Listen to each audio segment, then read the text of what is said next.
ஸ்ரீமதே ராமானுஜாய நமः. ஸ்ரீமதே நிகமாந்த மகாதேசிகாய நமः. ஸ்ரீமத்ரங்கஷடாரி சம்யமிவரா லப்தாகமாந்தத்வயம் ஸ்ரீமத்வீரரகூத்வஹாத்ய சதஜித் பாதாரவிந்தாஸ்ரயம் ஸ்ரீமத்வேதவதம் சதேசிகயதேஹே காருண்ய வீக்ஷாஸ்பதம் சேவே ரங்கதுரீண சாசனவசம் நாராயணம் யோகினம் வேதாந்ததேசிகயதீந்திரகடாட்சலப்தத்ரய்யந்தசாரமனவத்யகுணம் புதாக்ரியம் நாராயணாத்யயதி துர்யகிருபாபிஷிக்தம் ஸ்ரீரங்கநாத யதிசேகரமாஸ்ரயாமः. ஸ்ரீகிருஷ்ணமார்யம் கருணாலயம் தம் வேதாந்தயுக்மம் சமதீதவந்தம் வத்சாபிஜாதம் விதுஷாம் வரேண்யம் ஸ்ரீபாஷ்யசிம்ஹம் பிரணமாமி நித்யம். அஸ்மத்குருभ्यो நமः. ஜெயகருட சுபர்ணா நமஸ்காரம். அடியன் மாலினி கிரிதர், சிஷ்யை of Sri ABN Swami and சரண் சேவக் ஃப்ரம் சென்னை. வில்லிவளம் ஸ்ரீமத் அழகிய சிங்கரின் 100வது திருநக்ஷத்திரத்தை கொண்டாடும் விதமாக மாதந்தோறும் உத்தமமான உத்திரட்டாதிங்கிற வகையில சப்தாகம், சதஸ், உபன்யாசம் இந்த ரீதியில கொண்டாடின்னு வரும். அந்த வகையில இந்த மாதமான பங்குனி மாசத்துல ராமநவமி, பங்குனி உத்திரத்தில் சேர்த்து சேவை, அந்த சேர்த்து சேவையில் எம்பெருமானார் அனுஷ்டித்த சரணாகதி, அவர் அருளி செய்துள்ள சரணாகதி கத்தியம் போன்ற கத்தியத்ரயம், இப்படி சிறப்புகளை கொண்ட இந்த பங்குனி மாசத்துல கத்தியத்தில் ராமகுணங்கள் அப்படிங்கிற தலைப்புல எங்க சுவாமியோட நியமனப்படி சிஷ்யர்களான அடியோங்கள் ஷார்ட் உபன்யாசம் பிரசன்ட் பண்ணி வரும். அந்த வகையில அடியனுக்கு நியமனமான தலைப்பு ஆபத்சகன். அசங்கேய கல்யாண குணகணௌக மகார்ணவ அப்படிங்கிறார் எம்பெருமானார். பெருமாளுடைய அசங்கேய கல்யாண குணங்களை பத்தி சொல்றச்சு. இப்படி இந்த கல்யாண குணங்களுடைய கருத்து தான் என்ன, இதை எப்படி நம்ம புரிஞ்சுக்கணும்?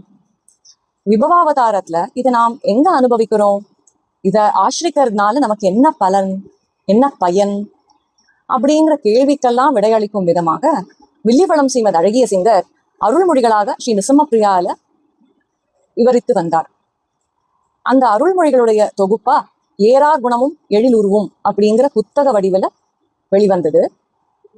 இந்த வியாக்கியானத்தோட ஹைலைட்ஸ்னு பார்த்தோம்னா பெரியவாச்சான் பிள்ளை, நம்பிள்ளை, சுவாமி தேசிகன் இவர்கள் அருளி செய்துள்ள வியாக்கியானங்கள், அதாவது கத்தியத்ரயத்திற்கான வியாக்கியானங்களுடைய உயரிய கருத்துக்களும், ஆழ்வார்களின் அருளி செயல்களிலிருந்து ரெஃபரன்சஸ், அழகிய சிங்கர் தான் அந்த அந்த வியாக்கியானங்களோட நடைய அனுபவித்த விதம், தான் எப்படி அதை அனுபவிச்சாரோ ரசிச்சாரோ அந்த வகையில நாமும் அதை ரசிக்கும்படியாக எளிய தமிழ்ல இதை நமக்கு அருளி செய்துள்ளார். அடியனுடைய இந்த உபன்யாசம் ஆபத் சகன் அப்படிங்கிற தலைப்பில் இந்த உபன்யாசம் இந்த ஏறார் குணமும் எழிலுருவும் அப்படிங்கிற இந்த வியாக்கியானத்தை பேஸ் பண்ணினது. ஆபத் சகா, ஆபத் சகானா என்ன? ஆபத்து காலங்கள்ல நண்பனை போல உதவுகிறான் அப்படின்னு. ஆபத்து காலங்கள்ல உதவுறது தானே ஒரு நண்பனுடைய லட்சணம். A friend in need is a friend in டீட்னு சொல்றோமே. இங்க எம்பெருமான் ஃப்ரெண்ட் இன் டிஸ்ட்ரெஸ், ஆபதி சக்கிவத் ரக்ஷகா அப்படின்னு விவரித்து காட்டுகிறார் சுவாமி தேசிகன்.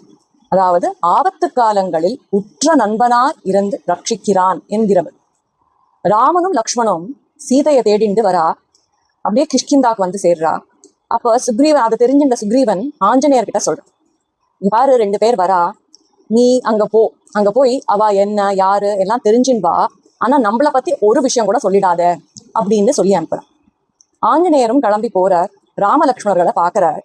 அவளை பார்த்த உடனே உவாச்ச காமதோ வாக்பிஹி ருதுசத்திய பராக்கிரமைஹி அப்படின்னு எல்லாத்தையும் சொல்ல ஆரம்பிச்சுடுறார்.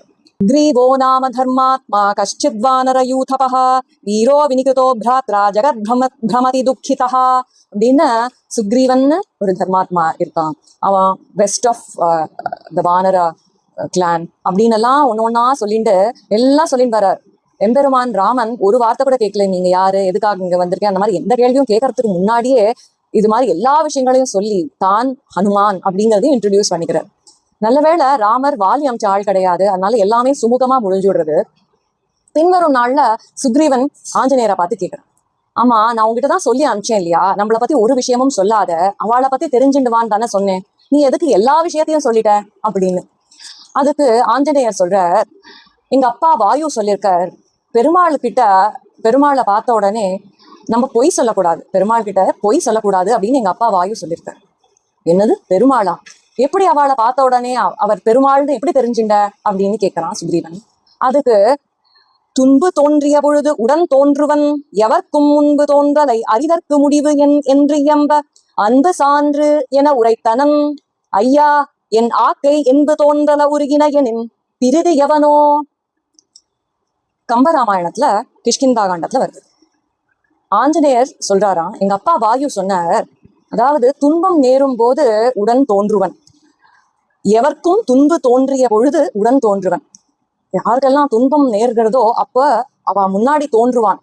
சரி, தோன்றலை அரிதற்கு முடிவு என் அப்படின்னு கேட்டேன். அதாவது எனக்கு முன்னாடி தோன்றினது பெருமாள் தான் எப்படின்னு நான் எப்படி தெரிஞ்சுக்கிறது அப்படின்னு கேட்டதுக்கு அன்பு சான்று அப்படின்னு சொன்னார். அதாவது அவரை பார்த்த உடனே அவர்கிட்ட ஒன்னு அறியாமலேயே ஒரு அன்பு ஏற்படும், அதுதான் சான்று அப்படின்னு. எனக்கு ராமனை பார்த்த உடனே அப்படிப்பட்ட ஒரு என்னுடைய உள்ளம் உருகித்து, உள்ளம் மட்டும்தானா உருகித்து, என் எலும்பே உருகித்து அப்படிங்கிற. என் ஆக்கை என்பு தோன்றல உருகின எனின், என்னோட எலும்பு எல்லாமே கூட உருகின மாதிரி ஆயிடுத்து. இதுக்கு மேல வேற ஏதாவது சான்று வேணுமா? அவர் தான் பெருமாள்னு சொல்றதுக்கு. அதனால எல்லா விஷயங்களையும் சொல்லிட்டேன் அப்படின்னு. இந்த இடத்துல இந்த சுவாமி சொன்ன ஒரு இன்ட்ரெஸ்டிங் லிங்க் ஞாபகத்துக்கு வருது. சுவாமி தேசிகன் ஆஞ்சநேயரை அத்தியத்வே ஹனுமத் சமேன குருணா பிரத்யாபிதார்த்த புமான்னு ஹனுமான ஆச்சாரியன் சொல்றார். இங்க நம்மளோட ஆச்சாரியன் ஸ்ரீ பாஷ்யக்காரர். இப்படி ஸ்ரீ பாஷ்யக்காரர் விந்தியமலை அடிவாரத்துல பாத மாறி வழி மாறி போய் எப்படி போறதுன்னு தெரியாம தவிச்சப்போ அந்த இருளடர்ந்த காடுல தவிச்சுன்ற சமயத்துல ஒரு வேடுவன் வேடுவச்சி வந்து அவரை கைட் பண்றான். அப்படி அந்த வேடுவன் வேடுவச்சி கிட்ட எப்படி ஆஞ்சநேயர் ராம லட்சுமணர்களை பார்த்த உடனே எல்லா விஷயங்களும் தானே சொல்லிடுறாரோ, பாஷ்யக்காரரும் தன்னுடைய விஷயங்கள் எல்லாத்தையும் சொல்லி தான் காஞ்சிபுரம் போகணுங்கிறத பத்தியும் சொல்றார். ஆஞ்சநேயருக்கு எம்பெருமான் ராமன் சதுர்புஜ ராமனா காட்சி கொடுத்தான். அதே போலதான் பாஷ்யக்காரருக்கும் வேடுவன் வேடுவச்சியா வந்திருந்தாலும் பெருமாள் தேவ பெருமாள் அந்த லட்சணங்களை காமிச்சிருக்கான். அவர் தன்னுடைய விஷயங்கள் எல்லாம் அவர்கிட்ட சொல்லிட்டு ராபத்சகனா பெருமாளே வந்திருக்கான் அப்படின்னு. சரணாகதி கத்தியத்துல எம்பெருமானார் பெருமாளுடைய கல்யாண குணங்களை அடிக்கின்றே வர, அப்படி சொல்லிண்டே வரச்சே பெருமாளை கூப்பிடுற. என்ன சொல்லி கூப்பிடுற முதல்லன்னா பிரணதார்த்திஹர அப்படிங்கிறார். அதுக்கப்புறம் வரிசையா சொல்லிண்டே வரச்சு சத்தியகாம சத்திய சங்கல்ப அப்படின்னு சொல்லிட்டு வரச்சே இன்னொரு பதம் அர்த்தி கல்பக அப்படிங்கிறார். ஆபத்சக ஸ்ரீமன்னாராயண அசரண்ய சரண்ய அனன்ய சரணஹ த்வத்பாதாரவிந்த யுகலம் சரணமஹம் பிரபத்யே அப்படின்னு சொல்றார். இங்க பிரணதார்த்திஹர அப்படிங்கிறது யாரை குறிக்கிறது? தேவபெருமாளை குறிக்கிறது. அர்த்தி கல்பக அப்படிங்கிறது ஸ்ரீஹஸ்தி சைல கரோஜ்வல பாரிஜாத அப்படின்னு தன்னை தந்த கற்பகம் யாரு? தேவபெருமாள். ஆபத்சக யாரு? இந்த விந்தியமலை காடுகள்ல வழி தெரியாம தவிச்சுட்டு இருக்கிறச்சே வேடுவன் வேடுவச்சியா வந்த தேவபெருமாளும் பெருந்தேவி தாயாரும். பெருமானார் சரணாகதி பண்றது யார் முன்னிலையில? ஸ்ரீ ரங்கநாதன் முன்னிலையில. ஆனா பிரணதார்த்திஹர அர்த்தி கல்பக ஆபத்சக அப்படின்னு இந்த பதங்களை பாக்குறச்சு என்ன தெரியறது? அவர் மனசெல்லாம் யார் இருக்கா? தேவபெருமாள் தான். இப்படி நம்ம பார்த்தது என்னன்னா, எம்பெருமான் ஆபத்து காலங்கள்ல நண்பனா வந்து ரட்சிக்கிறான் அப்படிங்கிறத பார்த்தோம். ஆனா அந்த ஆபத்தை உண்டு பண்ணுபவனே எம்பெருமான் அப்படின்னா அப்ப என்ன ஆகும்? அதுக்கு சத்ருக்கள் விஷயத்துல ஆபத்தை உண்டு பண்ணுபவனே எம்பெருமான், அவர்களுக்கு உற்ற நண்பனா இருந்து உதவுபவனும் எம்பெருமான் தான் அப்படின்னு காண்பிக்கிறார் நம் பூர்வாச்சாரியர்கள். அந்த விஷயங்களை ஸ்ரீமத் அழகிய சிங்கர் நமக்கு இங்க எடுத்து காண்பிக்கிறார் 2 விற்த்தாந்தம் மூலமா. முதல்ல காகாசுர விற்த்தாந்தம். காகாசுரன் சீதா பிராட்டியினிடத்தில் அபச்சாரப்பட்டான். அவனை சிக்ஷிக்கணும், அவனை தண்டிக்கணும் அப்படிங்கிறதுக்காக ராமன் பிரம்மாஸ்திரம் பிரயோகம் பண்றார். அந்த பிரம்மாஸ்திரம் காகாசுரனை துரத்துறது. அவன் எல்லா இடத்துக்கும் ஓடுறான், அவன் துரத்தின்றே வருது. அவனுடைய மாதா பிதாக்கள் கிட்ட போறான், உற்ற உறவினர்கள் கிட்ட போறான், எல்லாரும் அவனை விரட்டி அடிச்சு விடுறா. ஏன்னா ராம பானத்தை எதிர்க்கிற சக்தி தங்களுக்கு இல்ல அப்படிங்கிறத தெரிஞ்சுட்டு அவனை விரட்டி அடிச்சு விடுறான். கடைசியில போக்கிடம் எதுவும் இல்ல அப்படின்னு புரிஞ்சுட்டு ராமனுடைய திருவடிக்கே வந்து சேர்றான் தன்னுடைய உயிரை காப்பாத்திக்கணுங்கிறதுக்காக. இங்க பெரிய வாச்சான் பிள்ளை தன் உரையில சொல்ற, ஆபத்சக ஆபத்து வந்தவாறே தோழனாயிருக்கை, அதாவது துணையாயிருக்கை, மாதா பிதாக்களும் பந்துக்களும் தள்ளி கதவடைக்கும் தசையிலும் பிரணதக இதிதயாளுகு என்றும் தமேவ சரணம் கதகா என்றும் தேவரே துணையாயிருக்கை அப்படின்னு சொல்றாரு. இங்க கவனிக்க வேண்டிய விஷயம் என்னன்னா, காகாசுரன் தன்னுடைய தப்ப உணர்ந்து வரல எம்பெருமான் கால்ல திருவடியில விழறதுக்கு. தன்னுடைய உயிரை காப்பாத்திக்கணும் அப்படிங்கிறதுக்காக ராமனுடைய திருவடி சமீபத்துல விழறானா. அத கூட தன்கிட்ட சரணம்னு வந்துட்டான்னு கொண்டு எம்பெருமான் அவனை ரட்சிக்கிறானாம். இப்படி ஆபத்தை உண்டு பண்ணினவனும் அவன்தான். அவனை காகாசுரனை ரட்சித்தவனும் எம்பெருமான் தான் அப்படின்னு சொல்லி அவனே ஆபத்சகனாகிறான்னு காமிக்கிறார் பெரியவாச்சான் பிள்ளை. இங்க அடுத்தது சுவாமி தேசிகன் ராம ராவண யுத்தத்தை கொண்டு எம்பெருமானுடைய ஆபத்சகத்துவத்தை காண்பிக்கிறார். ராம ராவண யுத்தம் நடக்கிறது. ராவணன் தன்னுடைய சைட்ல எல்லாரையும் இழந்துடுறான். அவன் ஒரு ஆளா நின்னு யுத்தம் பண்றான். முதல் நாள் யுத்தம் ராமனுக்கும் ராவணனுக்கும். தன்னுடைய பத்னியை அபகரித்தவன் அப்படிங்கிற கோபத்துல கொடிய பானங்களால தாக்குறான் ராவணனை. அதெல்லாம் தாக்கு பிடிக்க பாக்குறான் ராவணன். ஆனா முடியல. எம்பெருமான் ராமன் அவனுடைய ரதத்தை குனூரா உடைச்சுடுறாரு. அவனுடைய அஸ்திரங்கள் எல்லாம் போக்கி நிராயுத பாணியா நிக்கிறான். அவன் ரொம்ப களைச்சு போயிடுறான். அப்போ ஸ்ரீ ராமச்சந்திரமூர்த்தி சொல்ற, கிருதம் त्वया कर्म महत्सु भीमं हत प्रवीरश्च कृतस्त्वयाहं तस्मात् परिश्रान्त इति व्यवस्य न त्वां शरैर्मृत्युवशं नयामि गच्छानुजानामि रणादितस्त्वं प्रविश्य रात्रिं चरराजलङ्काम् आश्वास्य निर्याहि रथी च धन्वी तदा बलं द्रक्ष्यसि मे रथस्थः. ராம சொல்றான், ராவணா ரொம்ப பயங்கரமா நீ யுத்தம் பண்ணின. என்னுடைய சைட்ல இருக்கிற பெரிய வீரர்கள் எல்லாம் வீழ்த்திருக்க. நீ ரொம்ப களைச்சு போயிட்ட. இந்த நிலைமையில உன்னை தாக்குறது எனக்கு விருப்பம் இல்லை. அதனால நீ ஒண்ணு பண்ணு, இன்னைக்கு போயிட்டு நாளைக்கு வா, நல்லா ரெஸ்ட் எடுத்துட்டு நாளைக்கு புது ரதத்தோடையும் பானங்களோடையும் நீ வா, அப்பொழுது என்னுடைய பலத்தை நீ பார்ப்பாய் அப்படின்னு சொல்ற. எவ்வளவு கருணை உள்ளம் எம்பெருமானுக்கு அப்படின்னு வியக்கிறார் கூறத்தாழ்வான்.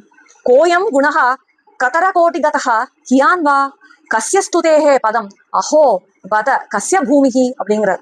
கோயம் குணஹா, என்ன குணம் இது உன்னோடது? கதர கோட்டி கதஹா, எந்த வகையை சார்ந்தது? என்னன்னு சொல்றது? இதை எப்படி அளப்பது? கியான் வா கஸ்ய ஸ்துதேஹே பதம், இதை எப்படி புகழ்ந்து சொல்வது? இதை எப்படி சொல்றது?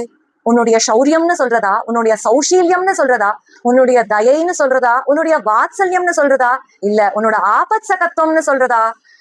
இப்படி அவனுக்கு ஆபத்துல இருக்கிறவனுக்கு உன்னோட எதிரியா இருப்பினும் அவனை தோழனை போல இன்று போய் நாளை வா அப்படின்னு சொல்றியே, இதனுடைய எல்லைதான் என்ன? இதனுடைய ஆழம்தான் என்ன? இதை எப்படி புரிஞ்சுக்கிறது அப்படின்னு வியக்கிறாராம் கூறத்தாழ்வான்.